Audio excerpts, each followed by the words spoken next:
Hello, everyone.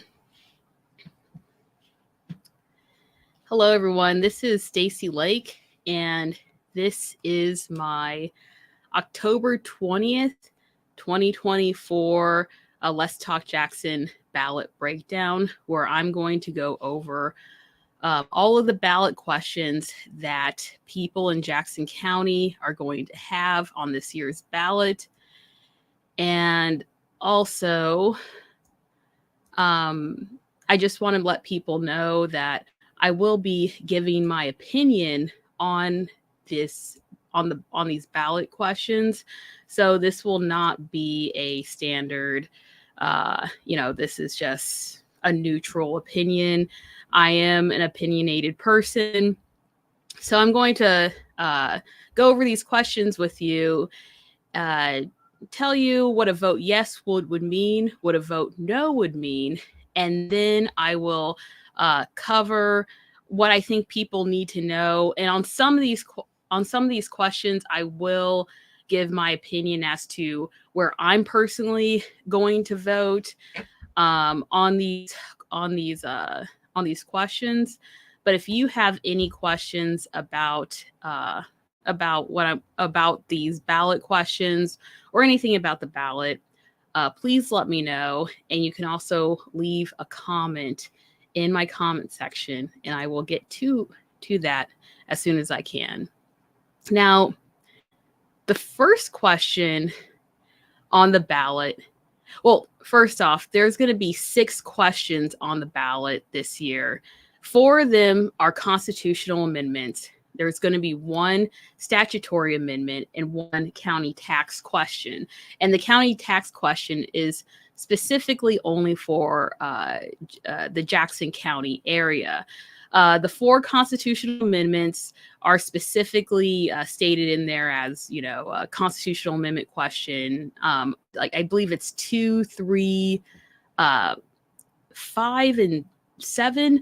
We'll get to those. But the statutory amendment is the Proposition A question, which is about minimum wage. So we're first going to cover the 4 constitutional amendment questions. So the first constitutional amendment question is constitutional amendment question number 2, which covers sports betting. Now, in constitutional amendment, the reason why it's labeled constitutional amendment question 2 is because every year people can file to have certain type of initiatives or certain type of amendment questions on the ballot, and they have to collect signatures for that initiative. And if they don't collect enough signatures, or if there's some sort of court dispute as to the legality of the questions, then their amendments won't be chosen for this year's ballot. So that's why we don't have an Amendment 1 question on the ballot this year, because whatever Amendment 1 was, it did not qualify for this year's ballot. So that's why we start with Amendment 2. Now, Amendment 2, the ballot language on Amendment 2 reads, and hold on a second, I'm going to pull this up as well. This is, for your reference, the Kansas City version of the ballot. And a second. Here is question number 2 is here, but don't worry, I will read this out loud to you. So the constitutional amendment number 2 to the Missouri Constitution, it asks us, do you want to amend the Missouri Constitution to allow the Missouri Gaming Commission to regulate licensed sports wagering, including online sports betting, gambling boats, professional sports betting districts, and mobile licenses to sports betting operators? 2, restrict sports betting to individuals physically located in the state and over the age of 21. 3, allow license fees prescribed by the commission and a 10% wagering tax on revenues received to be appropriated for education after expenses incurred by the commission and required funding of the Compulsive Gambling Prevention Fund. And 4, allow for the General Assembly to enact laws consistent with this amendment. Now, by voting yes on this constitutional amendment, it will legalize sports betting in Missouri. And this will include online gambling, casinos, and gambling boats would be able to allow Missouri residents to gamble on both professional and college sports.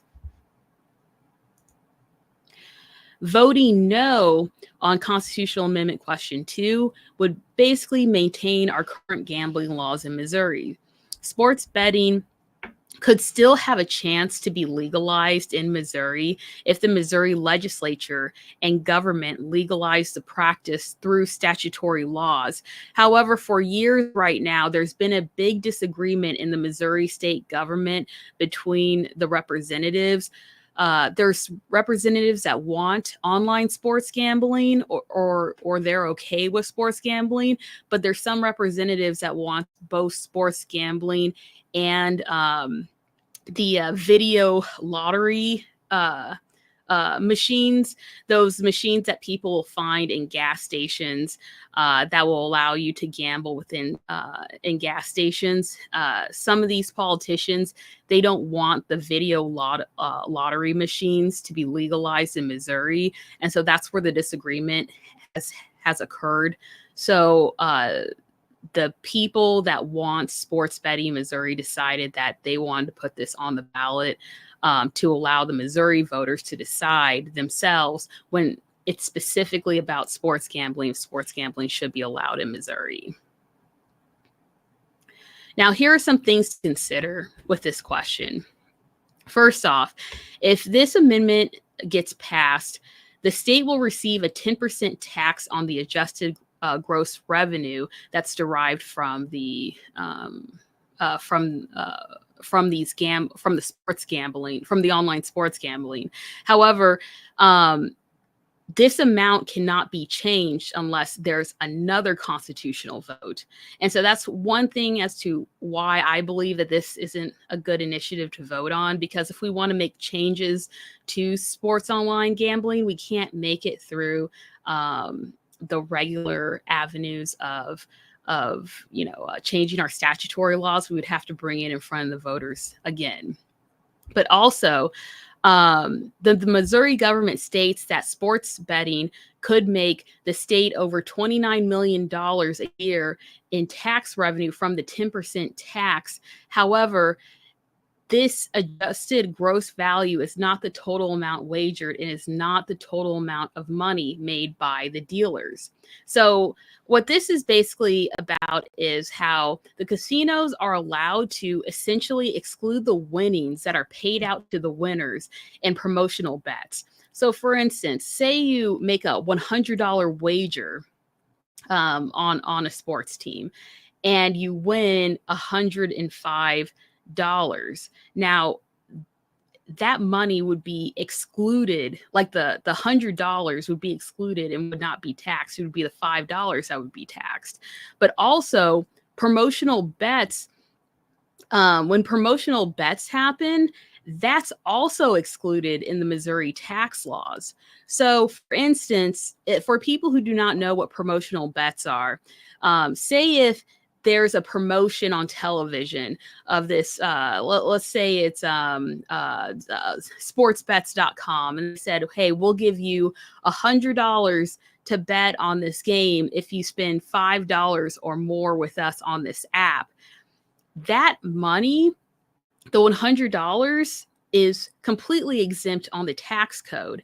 And so the casino won't have to pay any tax on those promotional funds. And this is because in our tax codes, casinos have a tax exemptions that allow 25% of the company's revenues to be exempt from promotional bets.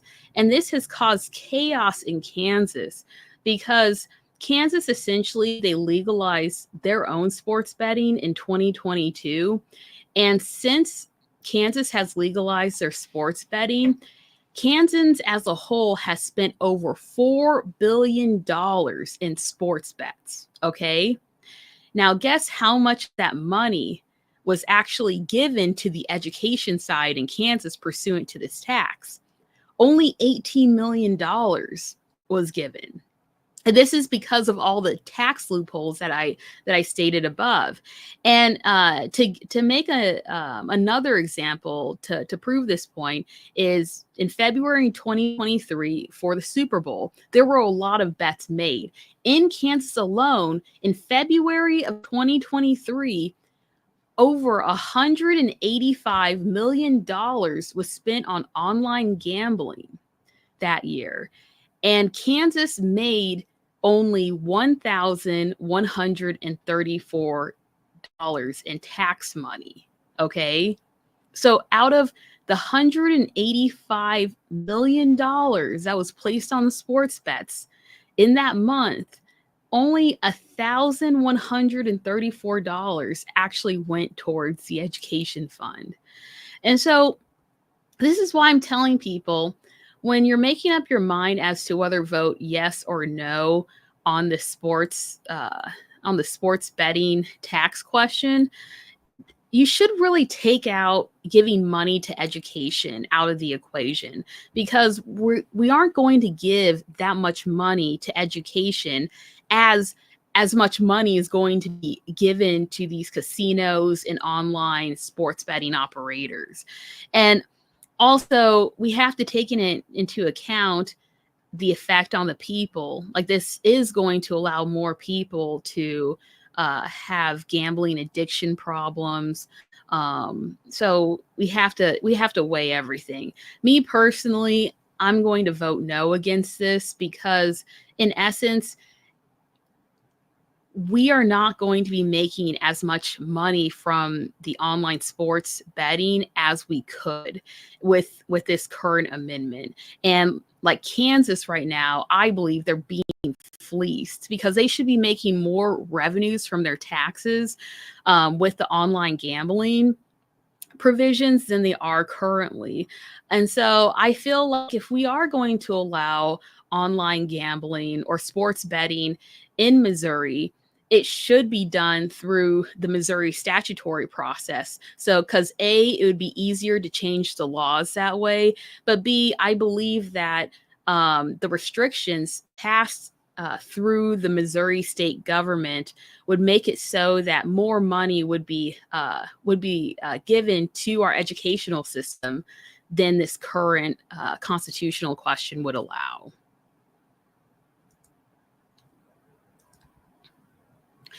So the next constitutional question is covering Amendment 3. And Amendment 3 is the abortion question, or also known as to end the ban on abortion in Missouri. Now, the language in this question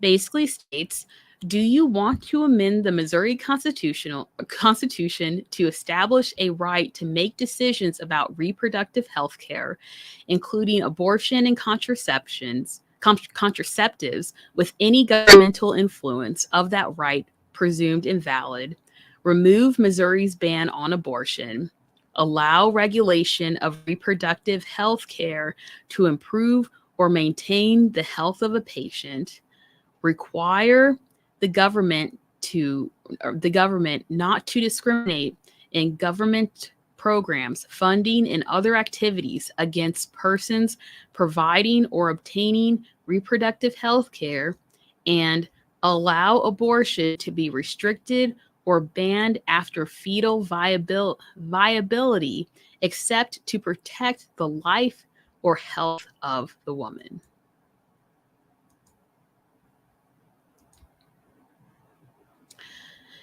Now, voting yes on this question will remove the ban on abortion and essentially legalize abortions in Missouri. It will establish a constitutional right for people to make decisions about their own reproductive health care without any governmental interference. It will also allow abortion to be restricted or banned after fetal viability, except if it's to protect the life or health of a woman, and it prohibits the government from discriminating against persons providing or obtaining reproductive health care from receiving funding from the government.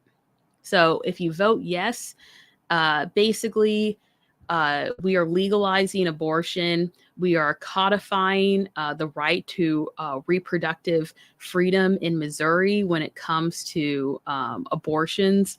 We are also making sure that medical providers or people that have received reproductive health care are not discriminated against from the government for their actions. And it also allows the Missouri government to pass laws that will restrict or ban abortions after fetal viability. Now, voting no will maintain the abortion ban in Missouri.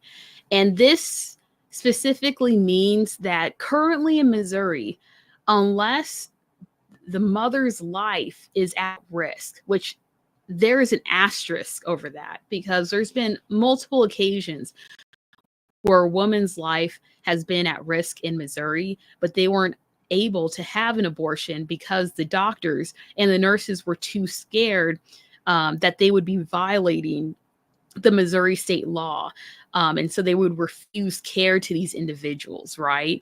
But right now, there is a complete ban on abortions in Missouri unless it's detrimental to the health of the mother. Okay, so that means right now in Missouri, abortions will not be allowed, even in cases of rape and incest.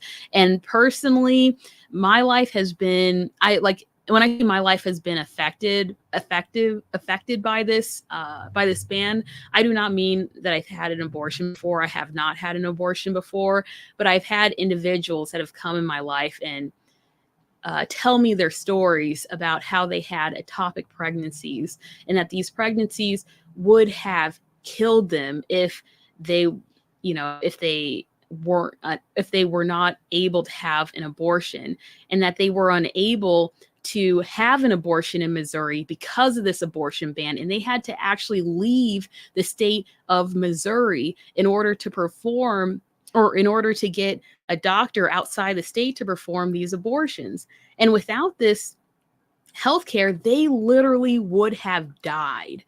And so this Amendment 3 question, I believe, is probably the most important question on the ballot, because this is literally dealing with women in Missouri's lives, because women in Missouri right now are dying because of this law, whether people want to recognize that fact or not.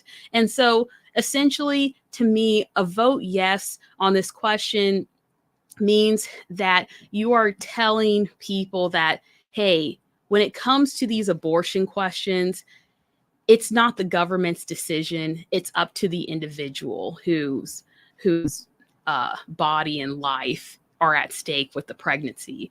And honestly, I believe that the government should have no interference when it comes to decisions of our own health care. And so personally, when it comes to Amendment 3, if you guys have been following me, I'm a huge supporter of voting yes. I believe that this is one of the most detrimental decisions that is going to affect women's lives in Missouri for the next, decade. And so I'm urging everyone to vote yes on this question. And also, I want to state too, because I've been seeing a lot of stuff go around on social media in Missouri. Let me tell you what Amendment 3 is not going to do, okay? Amendment 3 is not going to take away medical malpractice claims. That's ridiculous. And if anybody has any questions about that, just let me know. It's not going to legalize transgender sex changes or health care. It is not going to strip away parental rights in Missouri. And I think that people are using these arguments as red herrings, basically that they don't want to face the fact that women are literally dying in Missouri because they're unable to have life-saving care due to this abortion ban. And so what they do is they move the target. Okay, instead of attacking women, we're going to attack transgendered women. And I find that utterly repulsive, but I have to speak the truth to everyone. If this amendment passes, it will not affect transgender health care in Missouri. Okay. And if it does, I will buy you dinner for the rest of your life. Okay. And that's a promise. Okay. But please, when you are doing your own research on Amendment 3, please look up all the facts and make your own decisions, but also be cognizant that these amendments do affect people's lives and that the current ban on abortions in Missouri literally are killing women in Missouri.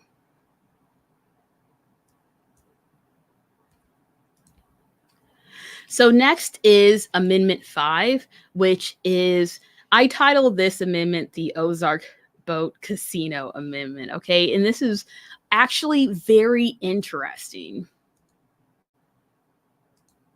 So here it is on your ballot. And the ballot language reads, do you want to amend the Missouri Constitution to allow the Missouri Gambling Commission to issue one additional gambling boat license to operate on the portion of the Osage River from the Missouri River to the Bagnum Dam? 2, require the prescribed location shall include artificial spaces that contain water and are within 500 feet of the 100-year base flood elevation as established by the Federal Emergency Management Agency. And 3, require all state revenues derived from the issuance of gambling boat license shall be appropriated to early childhood literacy programs and in public institutions and elementary education. Now, voting yes. So essentially, Amendment 5's question is about establishing this casino boat in the Lake of the Ozarks. Currently, historically, Missouri has only allowed gambling boat casinos in the Missouri River and in the Mississippi River. And so since this boat will technically be in the Osage River, that's why we have to have this constitutional, that's why we have to vote on this constitutional question, because currently in our Missouri Constitution, we only allow 13 casino licenses for places that are not on the Missouri or the Mississippi River. So this would change the 13 boat licenses to 14 boat licenses. So voting yes on this amendment will basically allow this casino boat to be built on the Lake of the Ozarks. And I have seen I've read a little bit about this whole casino. They want to essentially build a casino boat, a hotel, a convention center, restaurants around in other attractions on this land that's by this Lake of the Ozarks. And this is all on land that's owned by the Osage nations, or the Osage Indians. And that the revenue, voting yes will also allow the revenue of this casino to be given to early childhood literacy programs. Voting no, on the other hand, will not amend the Missouri Constitution to provide a gambling license for the boat in the Lake of the Ozarks. Now, here are some things to consider with this amendment. So, like I said, right now, the allowable casino licenses for gambling boats is 13. This will increase the allowable licenses from 13 to 14. The Osage Nation, which are Native American, a group of Native Americans in America, they actually own this land and they support this project. And that they're saying that this project is going to create between 700 and 800 jobs per year and generate more than $14 million in gambling tax revenue per year. And so when it comes to Amendment 5, I just tell people, it's like, meh, I mean, just decide on your own which way you want to vote for this. Because this is Osage Nation land, and this is what they want to use the land for. But on the other hand, this is also for a casino, and casinos are not all good. Okay, casinos allow crimes, they allow gambling addiction. And you have to ask yourself the question, is this the best use of the land, even though it's Osage Nation land? And so I think that this is a morality question that should be up to you to decide whether or not you want to support this initiative. But I think it's very important for people to know that the Osage Nation, this Native American tribe, they own this land, they support this initiative, and they believe that the revenue from this casino and hotel will be used to support their tribe.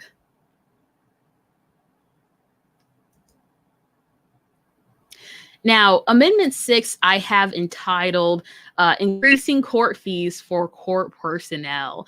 And I'm smiling because like this question to me is really interesting, because Amendment 6 essentially is asking the people if it should be allowable for court personnel. And when I say court personnel, I don't just mean like the court clerks, the people who work in the court system, but this also goes to sheriffs, police officers, and whatnot, to actually be able to increase cost on court filing and court fees to pay for things that are not inherent to the administration of their of their job. Okay. And we're going to get into this, okay, because there's such a rich history behind this amendment.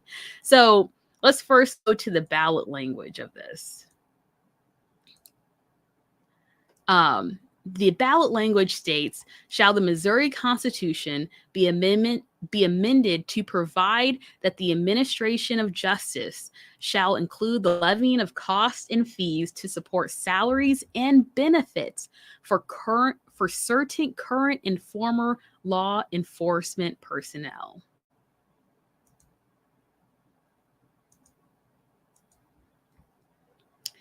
Now, and we're going to get into this. So voting yes will allow the state court system to impose cost fees on court cases to help compensate current and former sheriffs, prosecuting attorneys, and circuit attorneys. It would also amend a portion of the state constitution that addresses so there's a part of the state constitution that doesn't allow this, okay, because in I believe it's article 1 section 14 of the Missouri state constitution, which we'll get into. There's a section of it that says that you can't do these things because they'll prohibit because justice should be administered without sell, denial, or delay. Okay, so it's the whole essence of it is we shouldn't give financial incentives to our court systems in order to administer justice, because that would cause a conflict of interest. Okay, so a voting yes on this question will amend the state constitution to essentially remove that part that justice shouldn't be without sell, or shouldn't be without sell, denial, or delay, which is wild, and we'll get into this. But 3, it would also overturn the 2021 Supreme Court ruling that deemed it unconstitutional for a fee to be charged in all court cases in the state to fund sheriff retirement benefits. So voting no would just essentially mean would mean to maintain the status quo the way things are now, and would essentially place the burden back on the Missouri government to support these initiatives, like to that the Missouri government should be using their budget to increase insurance, I'm not insurance, but pension, retirement benefits for these court officials if they are so insufficient. Okay. Now, these are some things to consider. The court case that completely tipped off this whole entire situation is called Fowler versus the Missouri Sheriff's Retirement System. And essentially, Fowler and this other plaintiff, they were given speeding tickets. And when they pled guilty to, or not pled guilty, but they had the speeding tickets amended, they had to pay $3 to the Sheriff Retirement Services Fund. And essentially, they sued the court system, saying that this $3 cost onto their speeding ticket violated the Constitution. And they won this argument. And we're going to get into this now. So Article 1, Section 14 of the Missouri Constitution states that the courts of justice shall be open to every person, and certain remedy afforded for every injury to person, property, or character, and that right and justice shall be administered without sale, denial, or delay. And this is because the Supreme Court recognized that Article 1, Section 14 embodies the principle that's founded in basically like it's called the Magna Carta. Okay, it's like judicial philosophy that means, or what they're trying to state is that this principle of to no one we will sell, to no one we will deny or delay right or justice. Okay, so what this principle basically states is that justice should not have interference when it comes to monetary means. There shouldn't be a conflict of interest for a judge for a judge's ruling or for the way they administer law when it comes to money, right? And this is to ensure impartiality when it comes to the administration of justice. And this is both on the judge's side, but also on the sheriff and the police officer side. So the Supreme Court found that by adding these certain costs violates this principle and essentially would make people not impartial when it comes to administering justice, because they would have a financial incentive by, like for instance, like the speeding tickets. Police officers might be financially incentivized to administer more speeding tickets, because the more speeding tickets that they administer, the more money will go into the retirement fund. That's why. So basically, the court has held that the only way that this would be constitutional is if the cost is reasonably related to the expense of the administration of justice, and it can't be used to enhance the administration of justice. Okay, so for instance, court costs to pay for, like for instance, filing like a paper, right? That is basically the expense of the administration of justice. However, sorry, I'm like getting ahead of myself. Like, when a clerk has expenses like paper, wages, things like that, those are legitimate costs for the administration of justice. But when it comes to retirement benefits and pensions, the Supreme Court of Missouri has deemed that to be enhancements, because you do not need that in order for the administration of justice.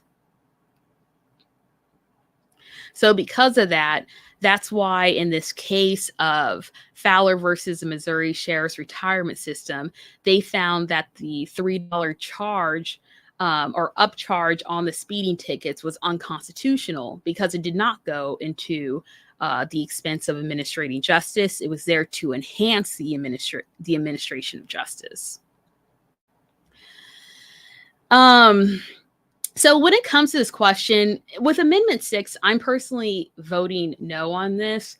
And this for me is like I hesitantly vote no on this because I recognize being a person that every day I'm involved in the justice system uh, in Missouri. And when I say every day, I also mean on Saturday, Sunday, and on holidays. I understand that right now there's so much financial strain when it comes to people that are working in the court systems or people that are working in the sheriff's office or in state offices in general. However, I don't feel that that cost should be passed on to people who are thrown into the justice system, meaning people that are getting these traffic tickets or felony tickets or people that are filing civil cases against people.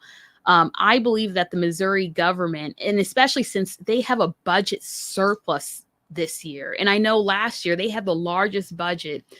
I mean, they had the largest amount of money they've ever had in the history of Missouri. The Missouri government should be increasing budgets to our state courthouses and to our state court administrators in order to ensure that their pensions are covered, that they have everything that they need, and not put it on the backs of people that are essentially thrown into the civil justice or into the justice system. I personally believe that that it is a risk if we allow costs to be levied in order to provide anything for these court administrators. That this could be prone to have some degree of abuse, and that's why I'm voting. That's why I'm personally, when it comes to Amendment 6, I'm going to vote no.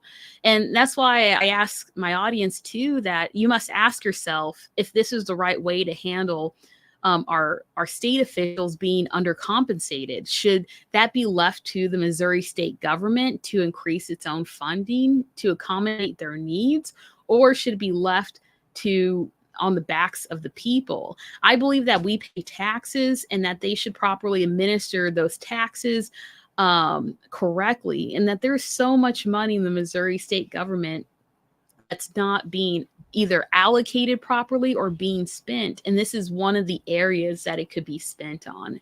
And so I believe the burden is on the Missouri state government and not on the people in general in order to ensure that our state officials that are in the justice system, that their pensions and retirement benefits are being funded properly.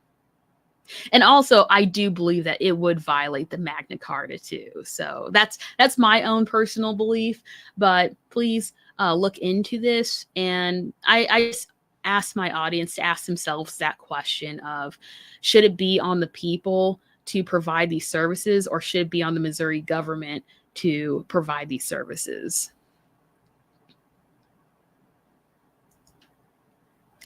So Amendment 7, okay.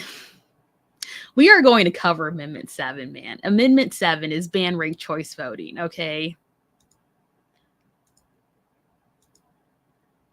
So here it is.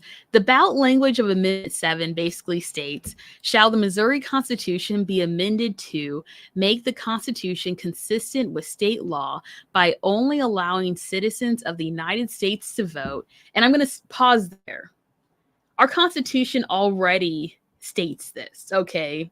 So don't fall for this. A vote no does not mean we're going to allow citizens, non-citizens to vote. Okay, so let's make that clear. 2, prohibit the ranking of candidates by limiting voters to a single vote per candidate or issue. This is the ranked choice question. And 3, require the plurality winner of a political party primary to be the single candidate at a general election. Now, that's a lot of words to basically say that a vote yes would ban ranked choice voting in Missouri. Now, if you're unaware of what ranked choice voting is, ranked choice voting essentially is another way that other municipalities and state governments all across the United States have been deciding to vote, where instead of voting for one person in an election, you actually rank your choices. And that causes an automatic runoff until one of the choices has over 51% of the vote. And I'll explain this too, because a lot of people are confused about what ranked choice voting is. And I'm personally a huge proponent, a huge supporter of ranked choice voting, because I believe that people shouldn't be punished for voting for an unpopular candidate or voting for a third party. I believe that they should have their option to do that, but also be able to not have their vote essentially wasted over time. And I'll explain how that whole system works too. But I am in support of ranked choice voting, so I am going to vote no on this amendment, because this amendment essentially would ban ranked choice voting in Missouri. But what is ranked choice voting? So, as I stated before, ranked choice voting. So, when you get a ballot now, you are only allowed to vote for one person. But in ranked choice voting, you are allowed to rank your choices. So, for instance, say if we're talking about the mayoral race, say it's the mayor for Kansas City, and 5 people are running for mayor in Kansas City. Okay. Right now, we would only be able to vote for one person to be the mayor. And then that would, based on those results, we would then go into a primary, which we would take the top 2 and only vote for the top 2. Okay. What ranked choice voting essentially does is, instead of only voting for one person, we would have the option to vote for all 5, but rank our choices. So, for instance, say if the candidates are A, B, C, D, and E. Okay, there's 5 choices, and it's A, B, C, D, and E. I could vote for A as number 1. So A would be my first choice to be mayor of Kansas City. B would be my second choice. C would be my third choice. D would be my fourth choice. And E would be my 5th choice. Okay. So after I submit my ballot, when they tally all the first choice votes up, say if A only received 31% or 30% of the vote, B received 20% of the vote, and then C, D, and E received less than 50% of the vote, but none of those choices actually received over 51% of the vote. Then in ranked choice voting, we would go into an automatic runoff. So that means that they would take everyone who, so say if E had the least amount of votes and only had 5% of the votes, they would take all the people who voted for E, and they would take their second choice and use their votes to be added into the pool until one of the candidates gets over 51%. So essentially, this allows people's votes not to get wasted. And I believe it's a beautiful, like, ranked choice voting is a beautiful thing. And if you want more information about ranked choice voting, please look it up. I know it probably sounds very confusing to a person who's it's their first time hearing about this way of voting. But once you understand what it is, it really does open your mind as to why we don't even have the system in the first place. And the other great thing about ranked choice voting is that it takes away people who are very extreme from ever getting into power, because the people who are extreme usually won't get other sides' votes. So like they won't be their second or third choice. So usually the person that most people agree on would be the best representative will usually win the race.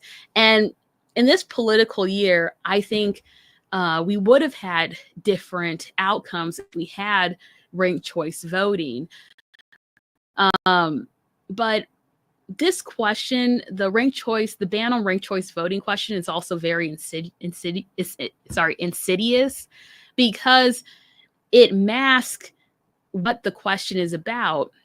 A lot of people are only going to read the first sentence of this amendment question that says, make the Constitution consistent with state law by only allowing citizens of the United States to vote. So a lot of people are going to be like, oh, yeah, of course we should only allow United States citizens to vote, not knowing that we already only allow U.S. citizens to vote, right? Only allow U.S. citizens to vote, only allow Missouri citizens to vote in Missouri, right? What really this question is about is banning another method in order to tabulate our votes in Missouri. And I think that that should be left to the people, to the municipalities, to our governments to decide.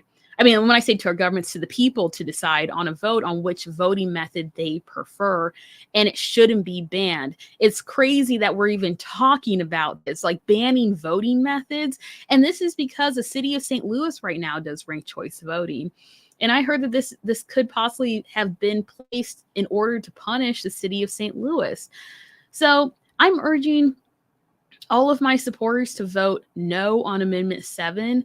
If you vote no on Amendment 7, it just maintains the current status quo. It allows all forms of voting to happen. It will still we will only allow Missouri citizens to actually vote in our elections, and we won't have a ban on other methods of voting. So I'm voting no on Amendment 7, and I think everyone should also as well.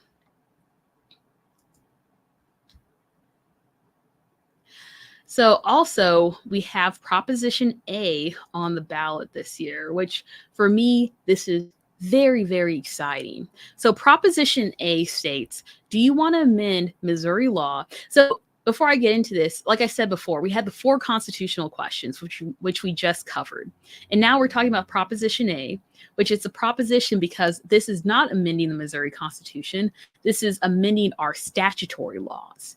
And so that's why it's called Proposition A. And so Proposition A states, do you want to amend Missouri law to 1, increase minimum wage January 1st, 2025 to $13.75 per hour, increasing $1.25 per hour each year until 2026, when the minimum wage would be $15 per hour. 2, adjust minimum wage based on changes in the Consumer Price Index each January beginning in 2027. 3, require all workers to provide 1 hour of paid sick leave for every 30 hours worked. 4, allow the Department of Labor and Industrial Relations to provide oversight and enforcement. And 5, exempt governmental entities, political subdivisions, and school districts and education institutions.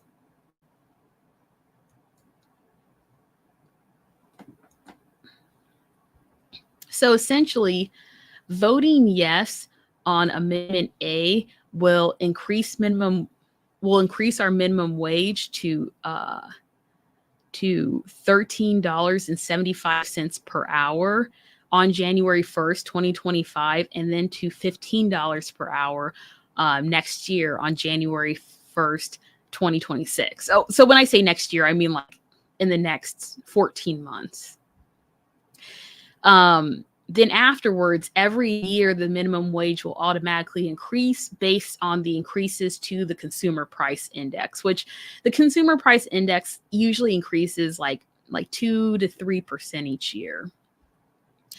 Also, it will make it law, like state law, to force businesses with 15 employees or more, they will be forced to provide 1 hour of paid sick leave for every 30 hours worked.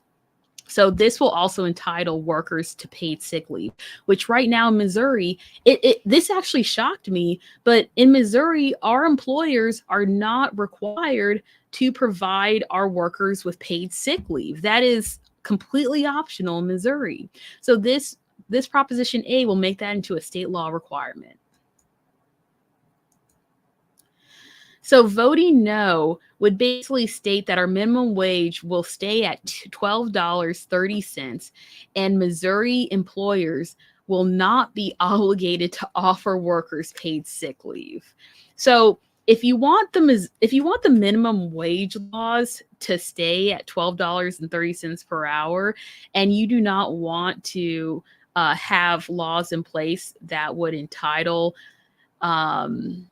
our employers or force our employers to offer paid sick leave to their employees, then you should vote no. But I'm also strongly telling people for Proposition A to vote yes.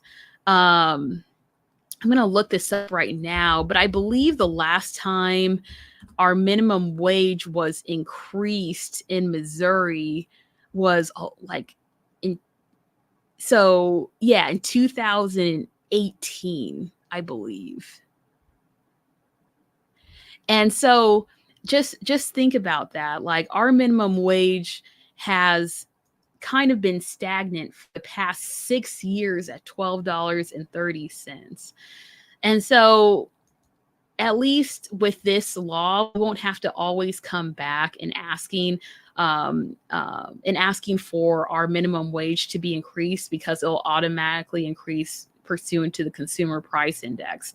But also, when we're talking about minimum wage laws in Missouri, I kind of get angry about this, because I believe our minimum wage law should be increased to more than $15 an hour. Because if you really think about it, the fight for $15 per hour has been going on for almost 10 years, like almost 10 years.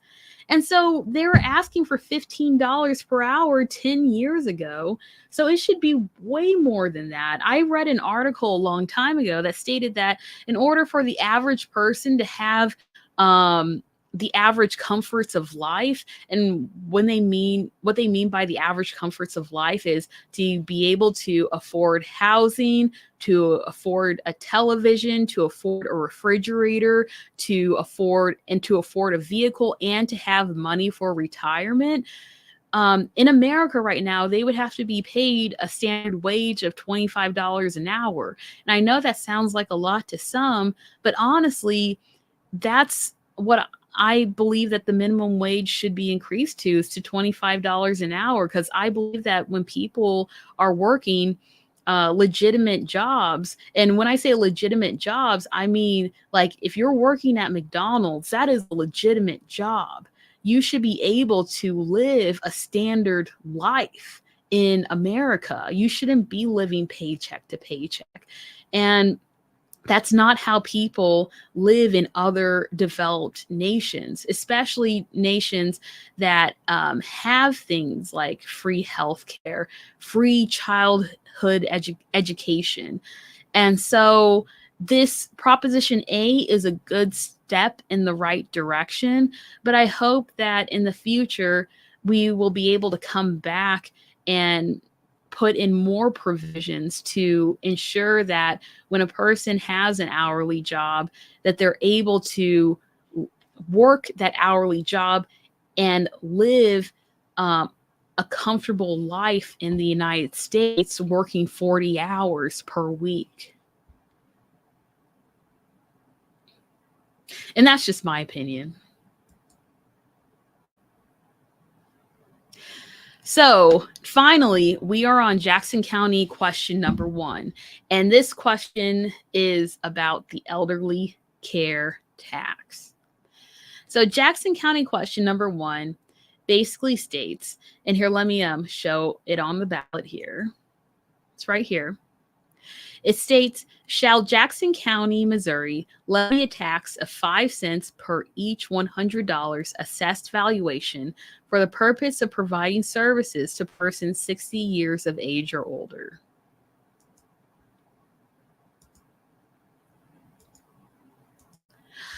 And so voting yes would allow a new property tax to be implemented on a person's personal and real property or property assessed value. So this would affect both your car value and your property taxes.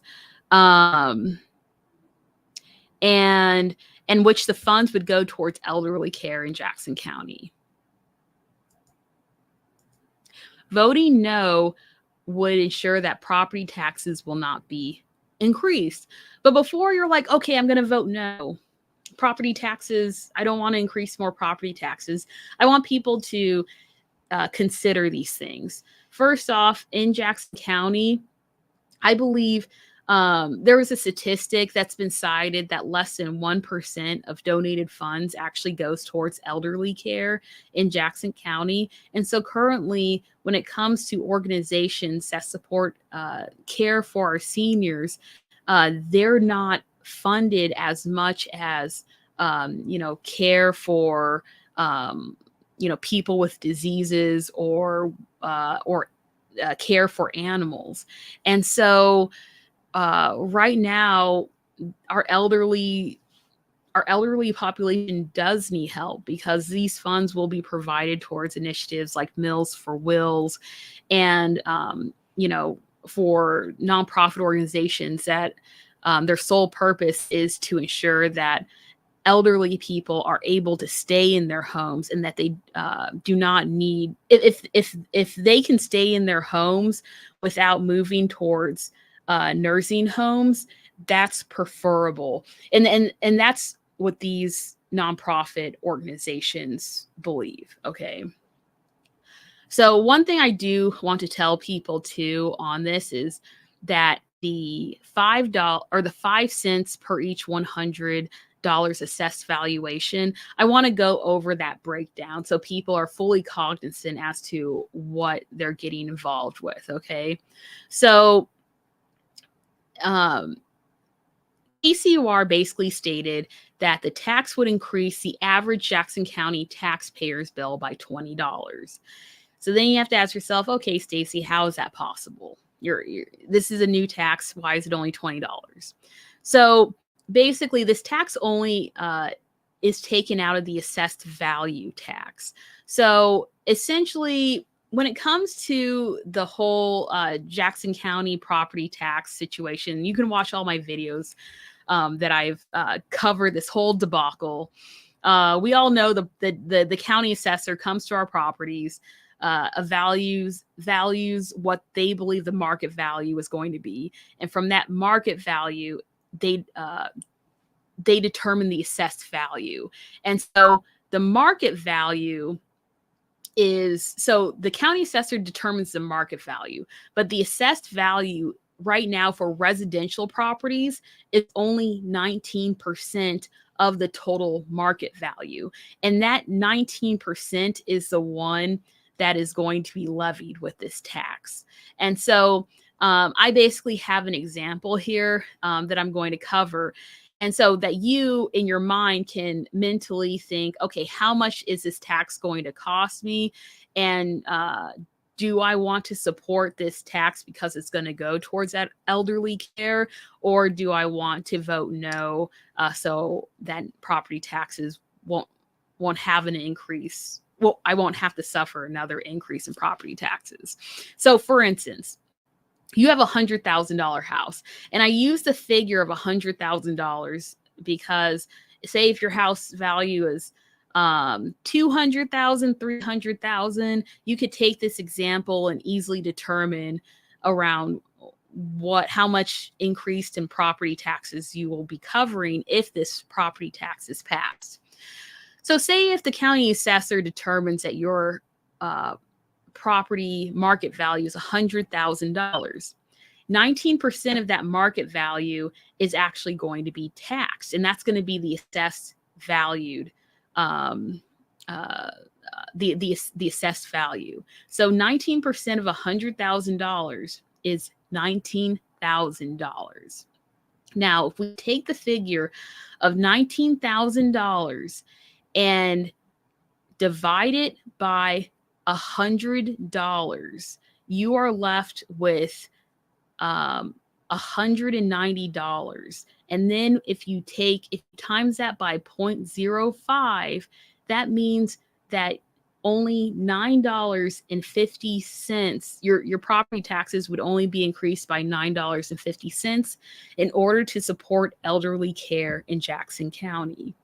So if your house's total market value was $200,000, that means your property taxes would only be increased by $19 in order to support elderly care in Jackson County. So it's not a huge increase, but it is an increase of some sort.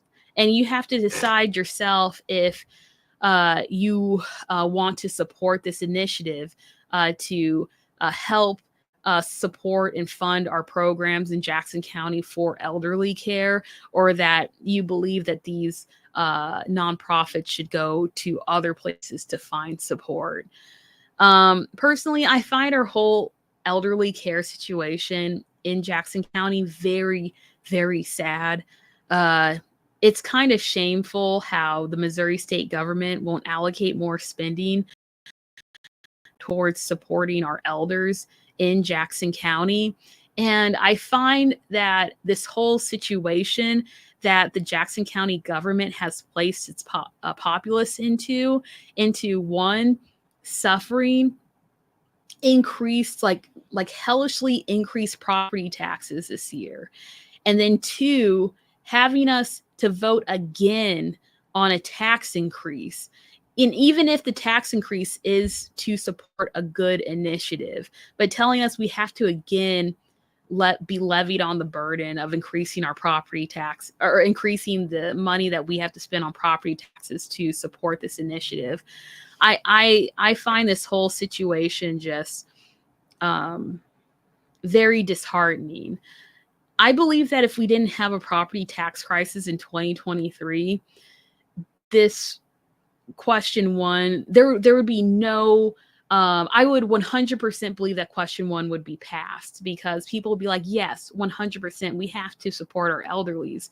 But I think a lot of people, when they look at this question one, they're gonna think, wow, my property tax bill literally increased by $1,000. And now the Jackson County government wants me to spend more money for elderly care. And so that's why I'm not going to give the public my opinion on how to vote on Jackson County question number one, because I understand both sides of the story here. Personally, I believe that we do need to support our elderly in Missouri.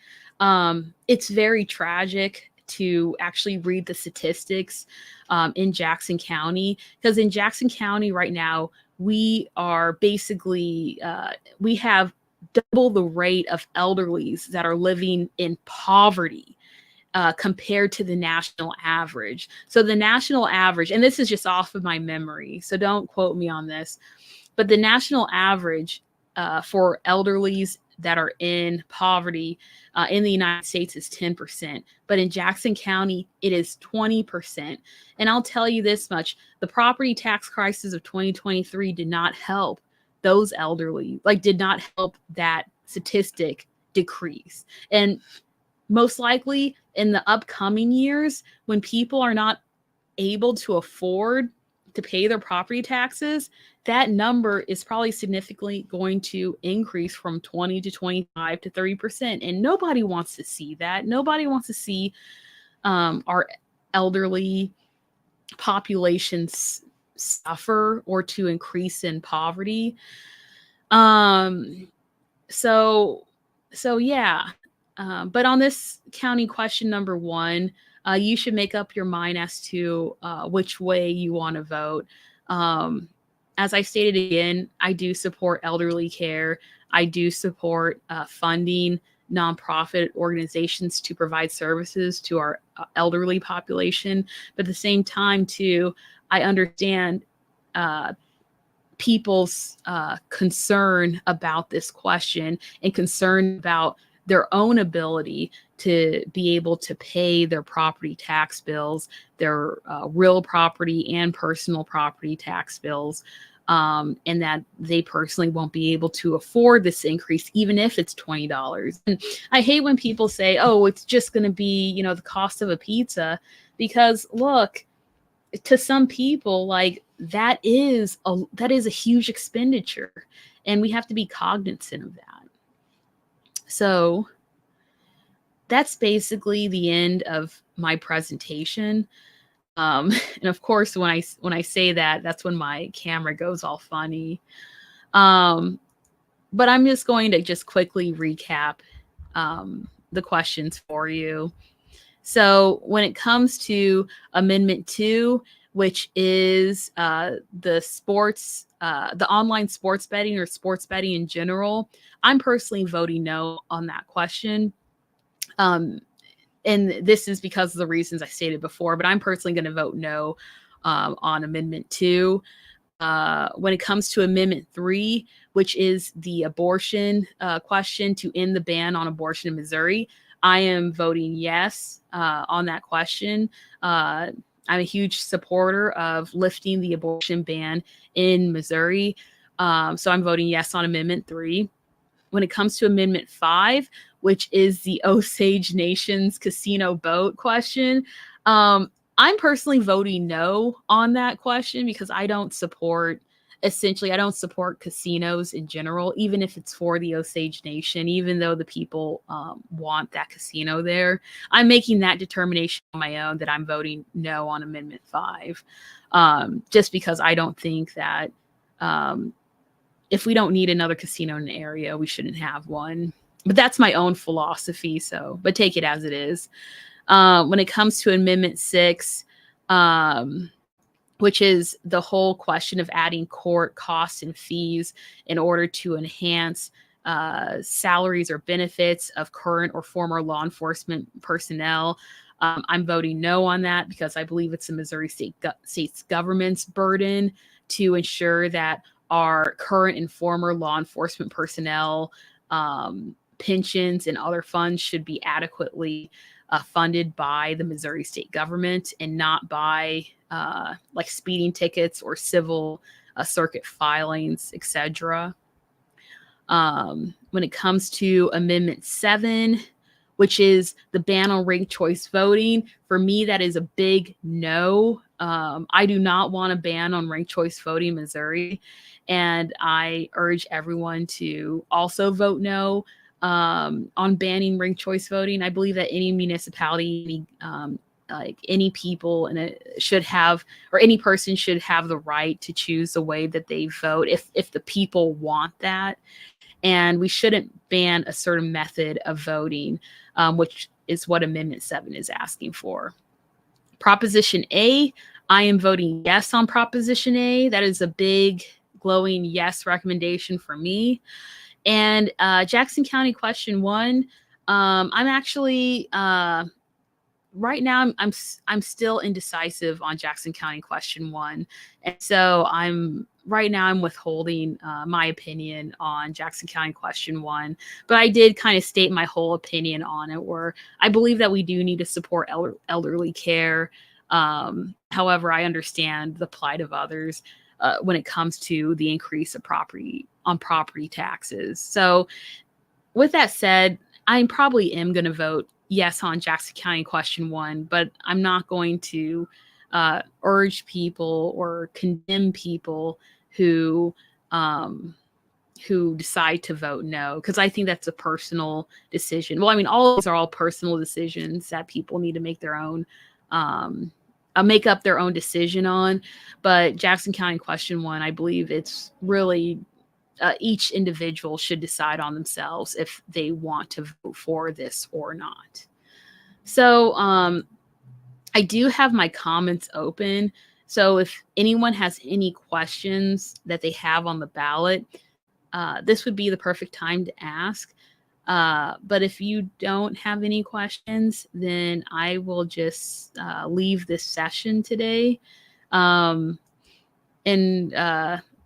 as I wait for a minute, because I'm going to give 2 minutes for anybody to ask questions, I just want to say that people who have watched the Chiefs game today, what an amazing game was that, right? I'm still thrilled about the results, and I'm super excited to watch the Chiefs continue their domination of the National Football League.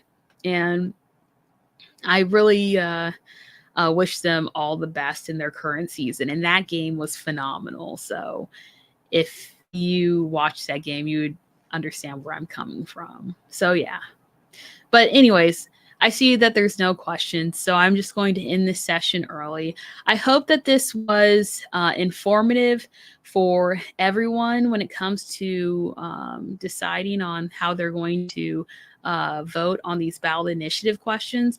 If you have any questions for me and you weren't able to participate in the live, just leave a comment in the chat, and I will get to it when I can. But otherwise, I hope you guys all have a lovely rest of the night and a great rest of the week. And I'll see you next time.